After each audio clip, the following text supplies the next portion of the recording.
Good day, Mwangi, and thank you very much for giving some time to the Mint to talk to us. Thank you.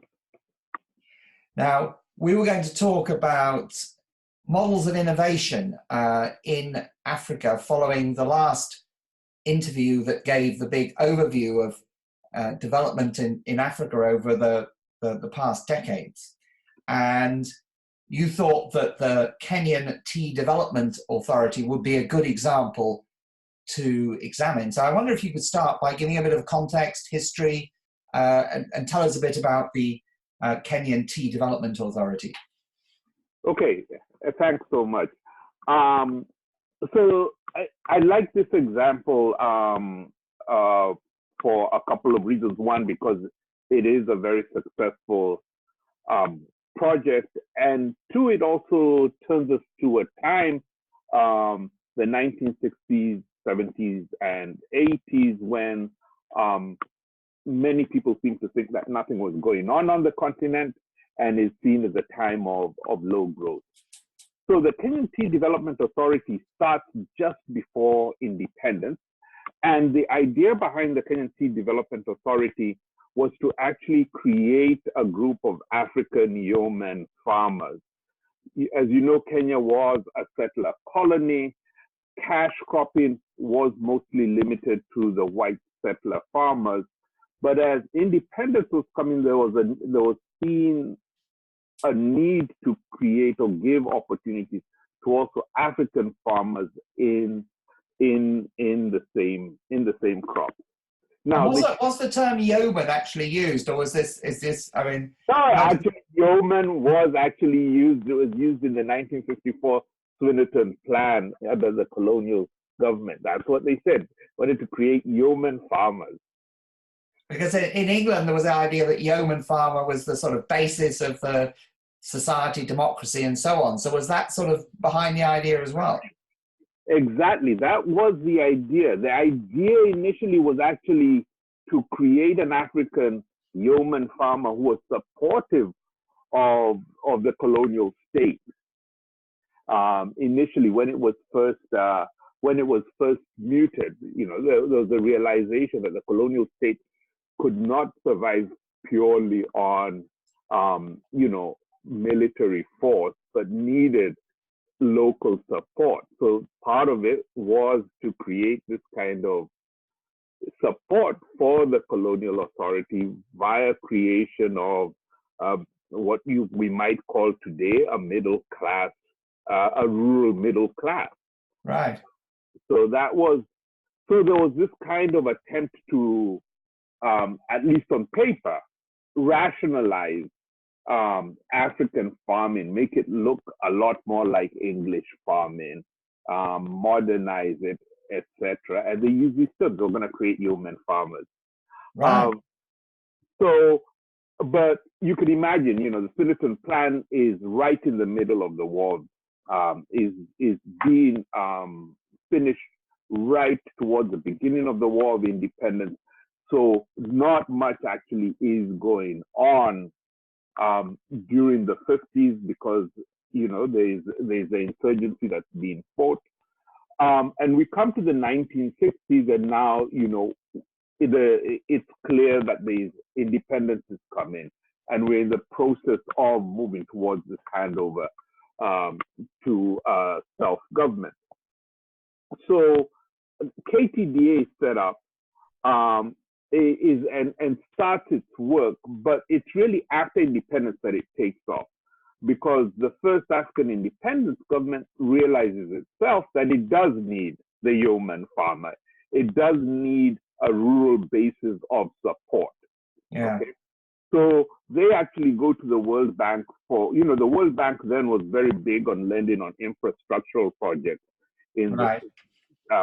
And was gung-ho about that. And in fact, the World Bank apparently said no to them the first time, but the government insisted, no, this is what we want money for. And they finally got money to support KTDA expand. Now, what was KTDA? KTDA at that time was a fully government parastatal, which was expanding the production of tea to small farmers. So the two most important crops at that time for Kenya and its main exports were coffee and tea.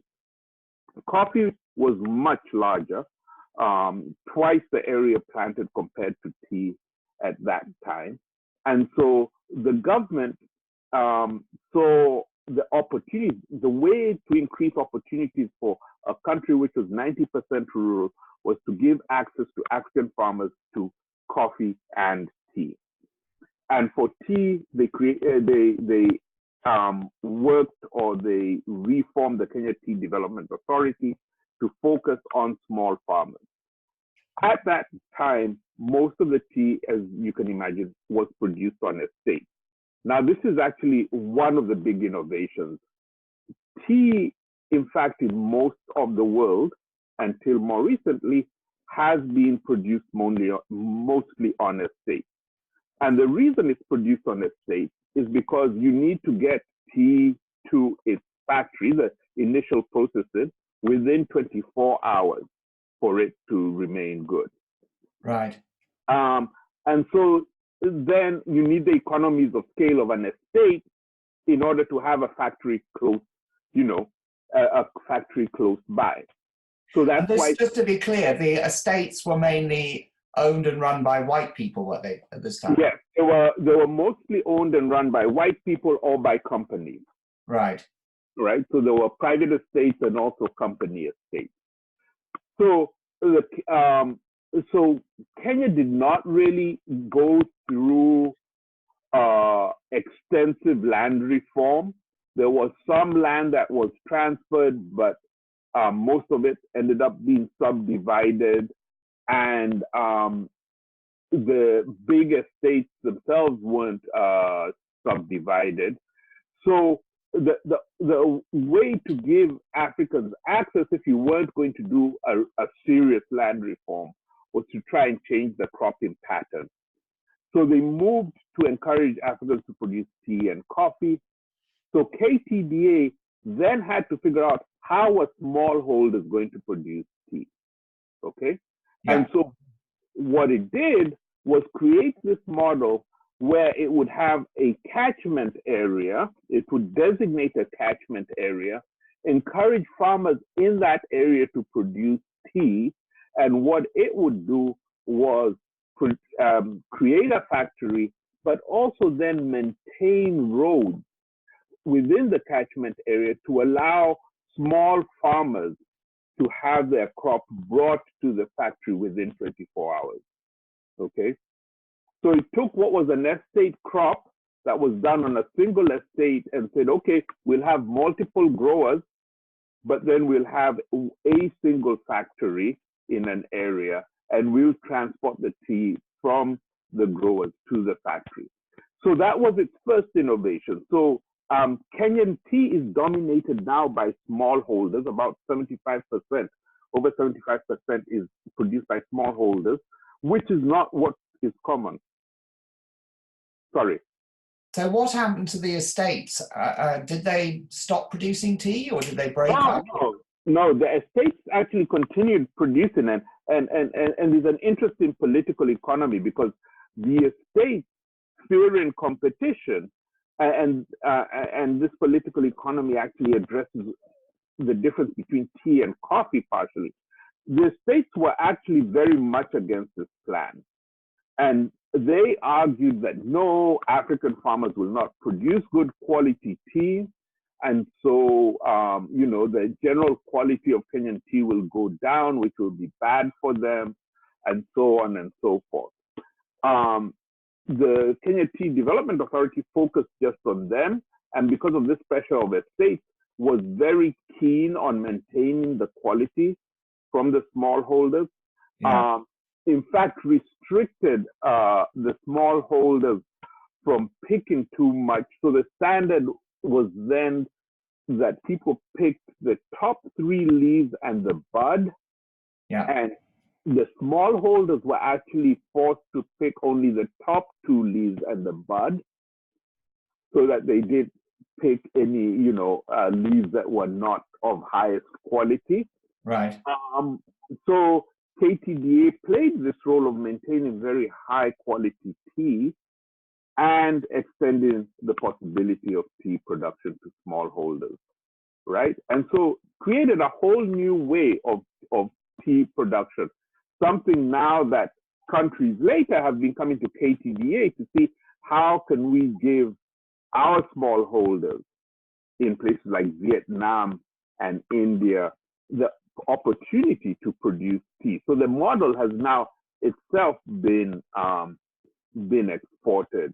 And of the tea producers, the KTDA is probably the most productive in the world. Wow. So, in fact, in Africa, if you look at tea production, KTDA is the only one that matches Asian tea production in terms of productivity. And KTDA on a much smaller area is the third largest producer of black tea in the world and the largest exporter. And Kenya becomes the largest exporter of tea. India and China, as you'd imagine, are the largest producers, but they consume most of theirs internally. Right. And so the estates just didn't grow, and the smallholder, the KTA, just grew much faster, didn't it? Yeah, it just grew. It just grew much faster. So now, yeah. So if you look at kind of the expansion of tea production in let's say 64, the tea area was about 24,000 hectares, roughly. In 2017, the tea area is 218,000 hectares, right? So nearly 10 times the size in terms of production. There are now over 600,000 tea farmers who are associated or linked to KTDA. If you imagine that rural families are about 5 million, that's about a tenth of the total population of the country. A little under is directly connected to tea farming. Wow. Right? Even beyond going the next stage, which is, the other services, the transportation, etc., which would bring. So you have a significant amount of the population connected to tea production. So it's a huge enterprise and has affected rural well-being in a number of ways. But anywhere you go in the rural areas where there are tea farmers, the tea farmers often tend to be like the most well-off farmers in an area. And the factories, are they state owned then? Owned by the government? Okay, so here's the other. Okay. Here's the other innovation that KTDA has gone through. So one of the things that KTDA did was, as we've said, was have these factories. Okay, so right now it's got about a little over 60 factories in the country. When KTDA started, it was a fully owned state parastatal, right? So a state-owned company. Right. And so those factories were state-owned. But one of the things that has been really innovative is, like any successful business, as times have changed, not only has it changed technologies, but it's also changed its institutional setup to fit with the times. Okay? So as it grew bigger and, less reliant on government support, it became more or less a giant cooperative, although it's now a giant cooperative run under the Private Companies Act. And this is the way now KTDA operates today, right? But it went from fully state-owned to now where the farmers in the catchment area for each factory own the factory. Right. And how did that? How were they financed to take ownership, or was this given to them? It was more or less given. It was more or less given to them, Right. to the farmers. So this was a transfer from the state to the farmers. I mean, essentially, the money the factory makes goes back into KTDA. So they get money from their tea, right? Yeah. And anything, not anything extra, but a lot of the money that it makes goes back into KTDA. But they now have a setup where the farmers own the factories and so therefore choose a board of directors for their factories. The factories, in theory, are free to choose anybody to manage their individual factories. But what the factories do is they ask KTDA to manage their factories. Okay. So KTDA now is a management agency or a management group that manages all the factories as a group, right? But technically, the farmers are supposed to be free to do it, and then the farmers, the board of directors of each factory, choose a board or have representatives on the board for KTDA, which has both farmer representatives and government representatives. Okay. So it's this hybrid kind of organization, right? But which still has a mandate. Now, what's interesting is it still has a mandate to expand tea production. So it takes its funds that it gets by managing peasant tea production, to expand tea production in new areas. And it will go up and set up effectively lend to farmers the money needed to set up the new tea factory, encourage farmers in the area to grow the tea, and then hand over the tea factory to the farmers. Okay. Right.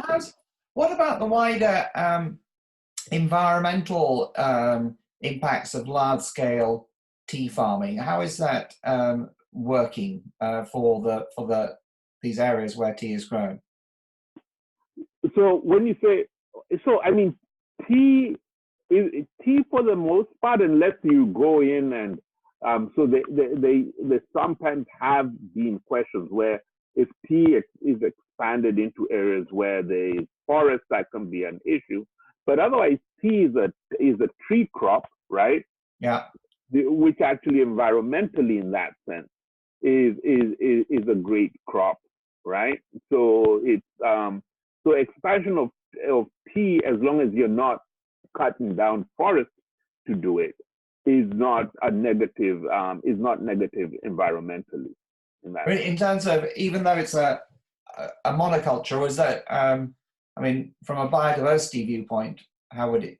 Yeah. So from a biodiversity viewpoint, most of the tea with the small farmers, the interesting thing is the small farmers hardly, it's the largest of the small farmers who are monocultures, but most people have, a few acres of tea in addition to other things that they're, some cattle, some small livestock, beans, some food crops in addition to tea.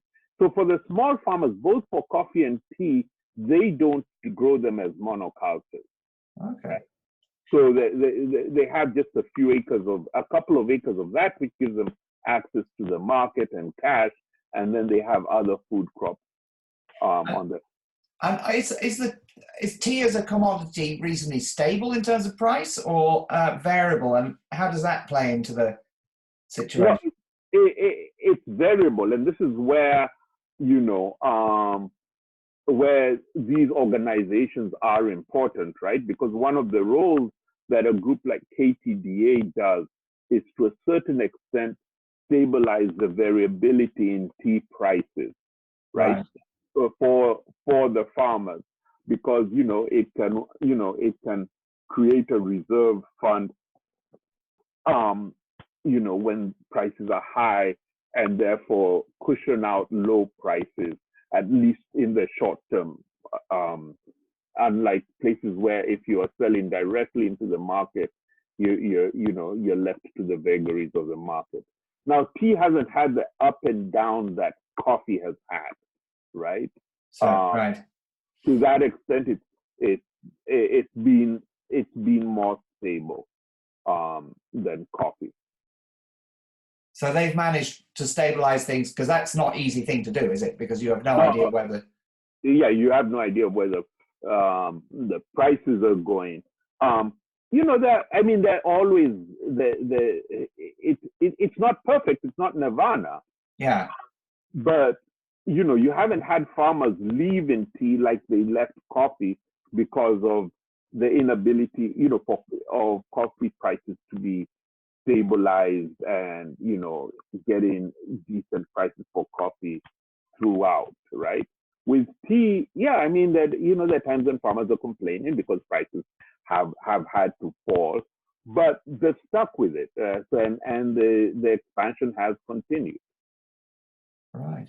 So is there, before we look forward, are there any other sort of major innovations you would just say in how? Yeah. Just expanding this kind of institutional innovation, right? Which I think is a really important part, because we often forget about institutional innovation as an important aspect of economic development, right? Yeah, absolutely. Even your resources, how can you do something that somebody else does, but maybe has a different set of resources? So there's the first part of getting the smallholder to produce tea. Then there's the second part that we've talked about, which is how over time it's changed its kind of ownership structure, according to the times. It's been flexible in that way. The other part of its innovation is it pushed in many ways the CTC, which is cut, cut, treated, and cured form of tea. So it's different from the traditional processing of tea. CTC started in India, but KTDA introduced it for smallholders and was one of the big it took that innovation, I would say, to the next level, and expanded the popularity of CTC tea. And so that's another part. Then as it expanded, it created a Kenya Tea Research Board, which does and hides that off. That does the research. It's got its own insurance arm for ensuring the production of tea. It's got its own shipping arm. Wow. It has the ability, because of its size, it purchases fertilizer or inputs for the tea farmers on the world market, right? Because it brings in like 60,000 tons of fertilizer. Right.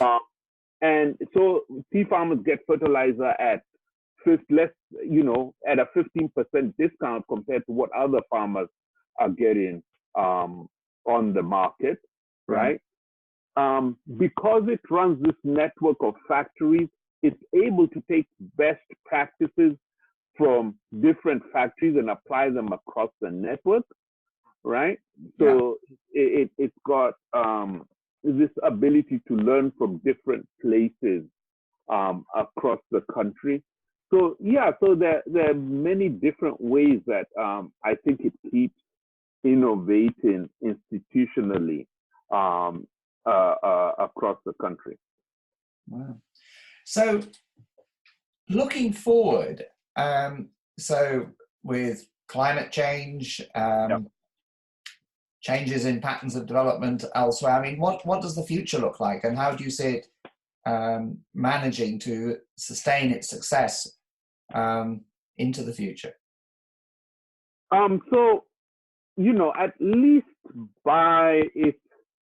if we just take, looking at the numbers, right?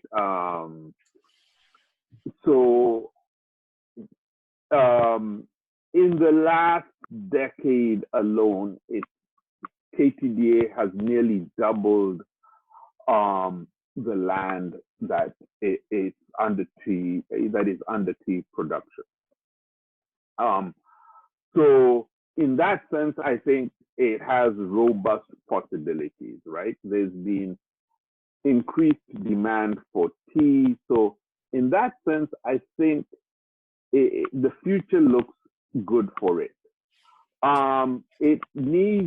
It does need to think about whether it's going to just stick to simply tea production versus other products from tea, right? So imagine like cold tea drinks are a big thing in the world.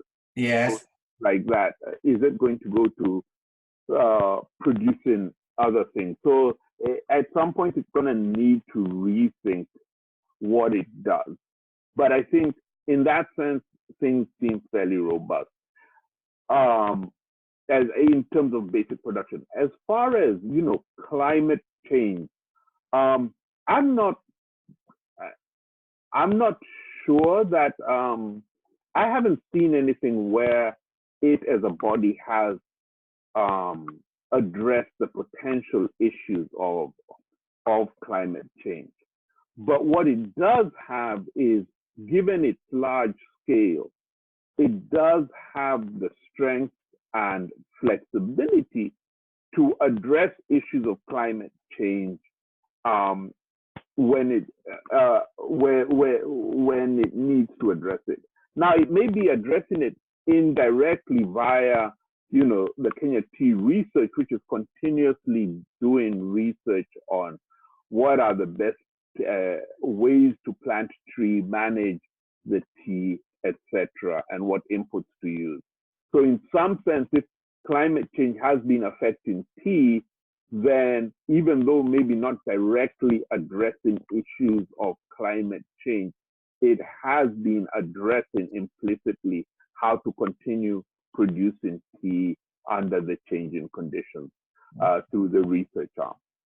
And given the KTDA is so large in Kenya overall, how has its existence affected the rest of the Kenyan political economy? So this is for me, and this is a hypothesis. One of the things that I think has been interesting about its largeness is that, in fact, it has protected it from kind of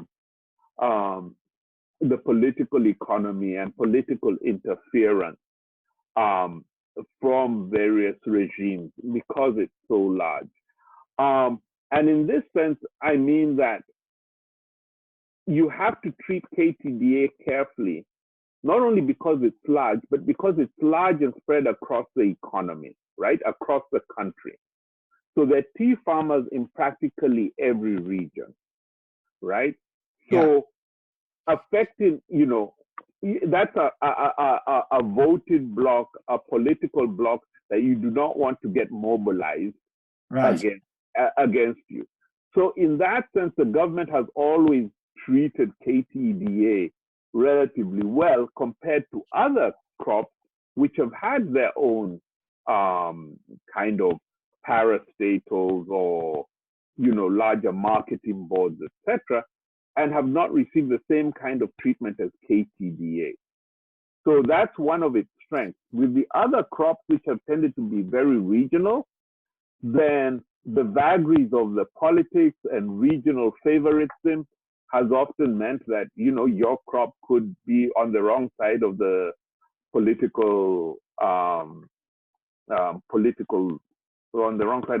wind, so to say, where tea cannot be because it cuts across much of the country.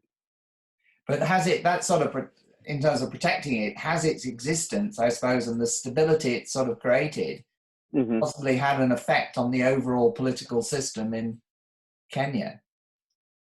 To the extent, so I think because of its largeness, people have not wanted to take on KTDA, nor have they wanted to politicize it, right? So the politicians have been careful. Yeah. In terms of creating stability, I think it's created some of the success of rural Kenya, of Kenyan agriculture, has been around the existence of KTDA. So I think it's created a kind of, at least a stable, somewhat middle, for lack of a better term, rural middle class. Right. People who remained engaged in farming and done well by engaging in farming. And so in that sense, stabilize the rural area.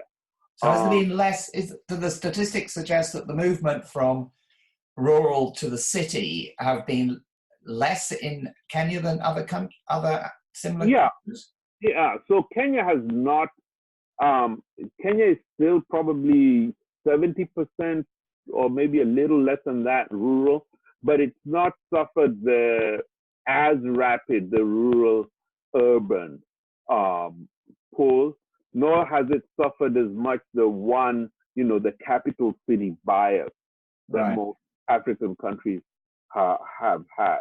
So, and some of that I think and that would be an interesting study actually to see whether rural urban migration is lower in areas where there is tea production versus areas where there isn't. But it's definitely helped in that sense. Because the thing is that the successful tea farmer is not limited to just being a tea farmer, right? So that successful tea farmer often will also have some high quality cattle as well and be used in milk, for example. So it extends to other parts of the rural economy and rural production. So how far is it possible to replicate this? And I presume it's been going for a long time. So have people tried to replicate it in other parts of Africa, indeed in the world? So I haven't seen anything that. So I've seen delegations have visited, like I mentioned before, from India, I've seen, and Vietnam, to try and understand how smallholders can produce tea.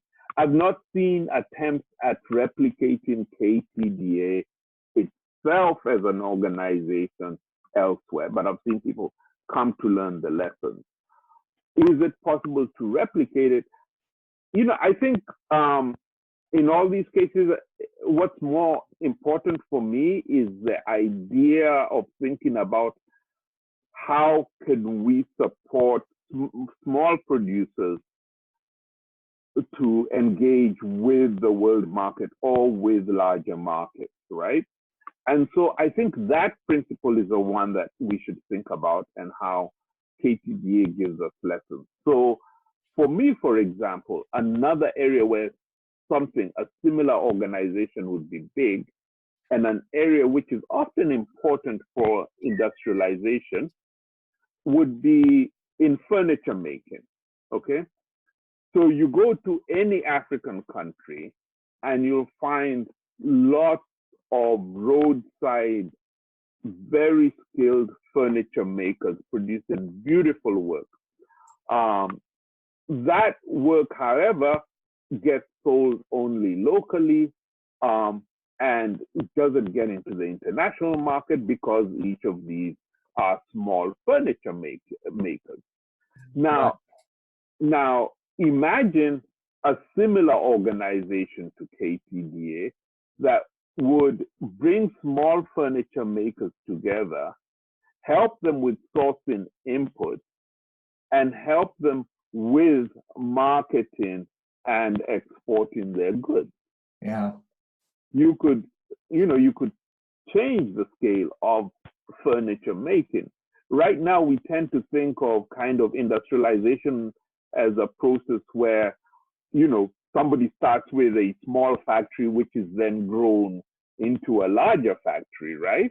Yeah. But you could think of this network kind of effect and the use of this kind of network to start beginning the process of industrialization in areas where you do have already small scale makers. So, and there are a number of areas you could think of this. You could think of this in shoe production, for example. So there are all these areas where African countries have small producers in the informal sectors who are producing for local markets, and very local markets. I mean, literally for the town they're in, right? And with a little bit of help, one can imagine those producers beginning to produce for larger markets and even for global markets. And I suppose in some ways this seems quite a lot like common sense, doesn't it? But is there a bias against these sorts of solutions? So yes, I do think there is a bias against these sorts of solutions because we've focused on the idea that production has to be only in the private sector and not thought about the fact that in practically all successful cases of development, production has been kind of a joint process, sometimes fully state, sometimes state and the private sector, and sometimes private sector. So the bias has been against anything that brings the state in to support production, right? But in no place can you think of has the private sector just taken off by itself, right?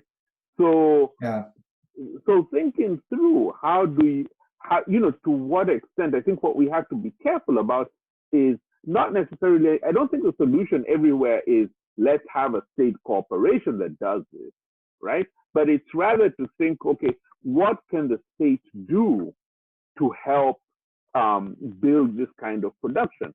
And I think depending on where you are, right, what country you are, what kind of resources are available, the human skills that are available, will come up with different answers about the extent to which the state gets engaged in supporting the production. In some cases, maybe the state just helps by providing, basically making sure the infrastructure works. In other cases, it may need to go further and help organize the producers into some form of network, help them with subsidized credit and so on and so forth. So I think you take a case by case, you take it on a case by case basis without having a preconceived answer of what's right for, what path should you take, but just be open to having both public and private engagement in helping development and industrialization. Brilliant. Well, I think that is a openness to variety of institutional form must be the key. And I'll be very interested to talk further about other examples in future issues. But thank you very much, Mwangi. That has been a fascinating story. Thank you so much, Henry.